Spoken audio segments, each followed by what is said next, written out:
बिस्मिल्लाहिर्रहमानिर्रहीम। अस्सलाम वालेकुम नाज़रीन, मैं हूँ साक़िब बशीर। बात करेंगे आज सुप्रीम कोर्ट ऑफ पाकिस्तान में जो इलेक्शन केस था, उस इलेक्शन केस का फैसला आ गया। इलेक्शन 8 फरवरी को होंगे, ये चीज़ें तय हो गई। जो तहरीरी फैसला आया उसमें सिर्फ एक पॉइंट पे मैं बात करनी है कि जो चेयरमैन पीटीआई, मतलब पीटीआई की जानिब से और पीटीआई गवर्नमेंट की जानिब से सुप्रीम कोर्ट ने आज फैसले में क्या लिखा है और उसके असरात क्या होंगे, सिर्फ इसी एक पॉइंट पे हम बात करेंगे। और मजीद आपको मैं बताऊंगा कि जो हामिद खान है, इमरान खान की लीगल टीम के जो लीड कर रहे हैं जिसको, तो उन्होंने सुप्रीम कोर्ट बार एसोसिएशन के जो इलेक्शन है उनके हवाले से एक बड़ा इल्ज़ाम जो है वो आयद किया है। उन्होंने अपने इंटरव्यू में क्या कहा है वो आपके सामने रखेंगे। इसके अलावा शुएब शहीन, जो पीटीआई लीगल टीम के अहम मेंबर हैं, तर्जुमान हैं इमरान खान के, वो क्या कहते हैं। आबिद जुबैरी, साबिक सदर हैं सुप्रीम कोर्ट बार एसोसिएशन के, जो इलेक्शन केस में जो है वो वकील भी थे, पटिशनर भी थे, वो क्या कहते हैं। तो ये और अली जफर, तो ये वकला क्या कहते हैं, ये आपके सामने रखेंगे। लेकिन सबसे पहले मैंने जो बात करनी है वो यही है कि जो पीटीआई है उसके हवाले से सुप्रीम कोर्ट ने क्या लिखा है और उसके असरात क्या हो सकते हैं। पहली बात तो ये है कि इलेक्शन ये तय हो गया कि 8 फरवरी को ही होंगे, नोटिफिकेशन भी हो गया। अब सुप्रीम कोर्ट ने कहा कि पत्थर पे लकीर है। अब जो आइन ने कहा वो करना पड़ेगा आइनी इदारों को। तो इट मीन कि आप ये कह सकते हैं कि अब दो राय नहीं है कि 8 फरवरी को इलेक्शन नहीं होंगे बल्कि इलेक्शन होंगे।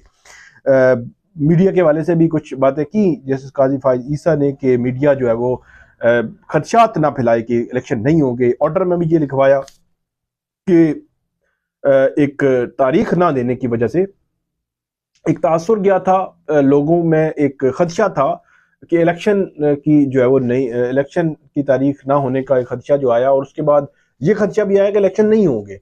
तो इस तनाजुर सारे को लेकर उन्होंने 8 फरवरी की अब तारीख दे दी, ऑर्डर भी लिख दिया। पीटीआई की जानिब से क्या लिखा, क्यों लिखा, अगर बिल्कुल ऑन मेरिट बात की जाए तो बज़ाहिर इसका ताल्लुक बनता नहीं था कि वो उसमें जो पीटीआई की 2022 में अप्रैल में उस वक़्त के जो उनके इमरान खान हैं, वज़ीर आज़म थे, तो उनके खिलाफ अदम एतमाद की तहरीक पेश हो चुकी थी कौमी असम्बली में।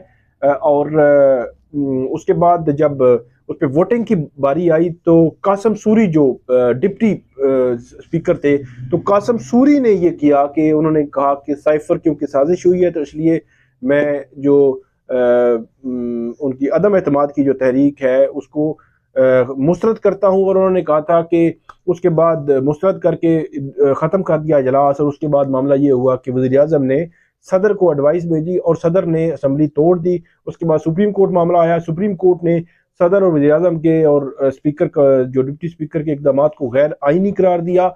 और उसके बाद ये मामला उन्होंने लिखा आज फिर दोबारा, तो उन्होंने कहा जी वो जो एक्ट था सदर का और वो जो एक्ट था वज़ीर आज़म का, वो एक्ट जो है वो गैर आइनी था। और गैर आइनी जो एक्ट है वो आर्टिकल 6 का तकाजा करता है। तो इसमें बुनियादी तौर पर तो ये क्वेश्चंस नहीं थे, आज की पिटीशंस में कहीं ये क्वेश्चंस नहीं थे। लेकिन बहरहाल जैसे काजी फाइज ईसा ने ये लिखे हैं, इनके असरात क्या होंगे, इनके असरात कुछ भी नहीं होंगे। ये बहरहाल जो सुप्रीम कोर्ट के जो फैसले हैं उनका हिस्सा होंगे। सुप्रीम कोर्ट का पहला फैसला और आज के फैसले का हिस्सा होगा। इसके असरात बज़ाहिर जो है वो कोई ऐसा सच नहीं होंगे। कोई ऐसा मामला जो है वो आगे बढ़ता हुआ इसमें नजर नहीं आता। लेकिन ये उन्होंने स्पेसिफिकली ये चीज जो है आज की उस जजमेंट का हिस्सा बना दी है कि ये एक्ट हुआ था और ये गैर गैर आइनी एक्ट था। अब इस पे पीटीआई की जानिब से क्या बात की जाती है वो तो आएगा, मरहला आएगा तो वो देखेंगे। लेकिन ये जो इलेक्शन का केस है, आखिरकार फरवरी में जो एक मामला खुला था, फरवरी के बाद 30 अप्रैल को इलेक्शन होने थे, फिर 14 मई, फिर सुप्रीम कोर्ट के फैसलों की खिलाफ वर्जी, आईनी खिलाफ वर्जी, 90 रोज की खिलाफ वर्जी, फिर जनरल इलेक्शन 90 रोज की खिलाफ वर्जी। तो ये इतने मामलात हैं, सिर्फ वो 10 अप्रैल 2022 वाला मामला नहीं है कि बहुत सारे लोग जो है उसमें आ सकते हैं। तो इसलिए मेरा ये ख्याल है कि ये अब पास्ट एंड क्लोज ट्रांजैक्शन ही इसको तसव्वुर और समझा किया जाए, तसव्वुर किया जाए और समझा जाए। अब मामला सुप्रीम कोर्ट ने भी कहा आगे बढ़ना है, इलेक्शन कराने हैं, इलेक्शन हो और इलेक्शन में फेयर और शफाफ इलेक्शन होने चाहिए और उसमें लेवल प्लेइंग फील्ड चाहिए हर पार्टी के लिए। अमूमी तौर पर अब ये एक सिचुएशन जो नज़र आ रही है वहाँ पे पीटीआई के लिए अभी फील्ड ही नहीं है। लेवल प्लेइंग तो मामला बाद में है, फील्ड ही मौजूद नहीं है। तो ये फील्ड देना इलेक्शन कमीशन का भी काम है और सुप्रीम कोर्ट को ये देखना है कि क्या फील्ड मिल रही है या नहीं मिल रही है। अगर नहीं मिल रही तो फील्ड देना और यकीनी बनाना जो है वो अदालतों का भी काम है और इलेक्शन कमीशन का तो सबसे पहले काम ये बनता है। देखेंगे कि फील्ड मिलती है या नहीं। मजीद अब आप देखेंगे कि जो हामिद खान है वो क्या कहते हैं सुप्रीम कोर्ट बार के इलेक्शन के हवाले से। इसके अलावा शोएब शाहीन, आबिद जुबैरी और अली जफर, ये इलेक्शन केस से मुतालिक जो है उनकी क्या राय है, ये आप सुने और आप हमें फीडबैक जरूर दीजिएगा। अल्लाह हाफिज। आइन, रूल ऑफ लॉ, जमहूरियत और सिविलियन सुप्रीमेसी के लिए ये हमने 4 पॉइंट दिए। हमारी ये ही बयानिया है और हम इसके लिए लड़ेंगे। पता शिकस्त सेकेंडरी है, ये ऑब्जेक्ट सबसे अहम है मुल्क के लिए। वजह क्या बनी शिकस्त की फिर? वजह इंटरफेरेंस है इस्टेब्लिशमेंट की और उसने अपने वसाइल इस्तेमाल किए, हर तरह के वसाइल। यानी जो पोस्टें नहीं एग्जिस्ट करती थी लॉ ऑफिसर्स की, उनमें भी अपॉइंटमेंट्स कर दी गई हैं।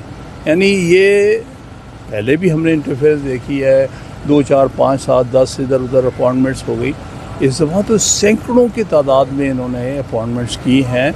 इस कंडीशन पे चलो वोट दे दो, तो इतनी क्लोसल इंटरफेरेंस जो है वो कभी नहीं पहले देखी। तो ये मुदाखलत की वजह से आप आ रहे हैं?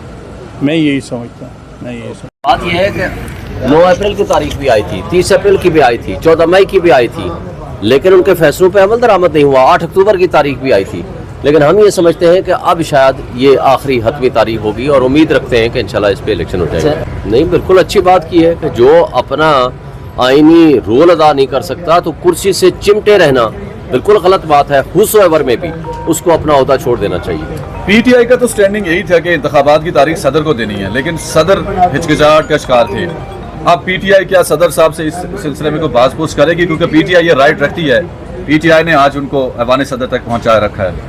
देखिए, पीटीआई ने तो पहले हमने मुतालबा भी किया था, खत भी लिखा था, बल्कि खान साहब ने नाराजगी का इजहार भी किया था और हम समझते हैं कि उनको अपना रोल अदा करना चाहिए था और अब भी करना चाहिए। आपको याद होगा इससे पहले जब पीटीआई ने ये कोशिश की थी कि इलेक्शंस पंजाब और केपीके के भी हों, तो सारी अपोजिशन पार्टीज जो थी, चूँकि वो हुकूमत में थी उस वक्त पीडीएम की, वो इसके खिलाफ थी। वो कह रहे थे इलेक्शन नहीं होना चाहिए। बहरहाल वो माजी है, अब हमें मुस्तकबिल की तरफ देखना है।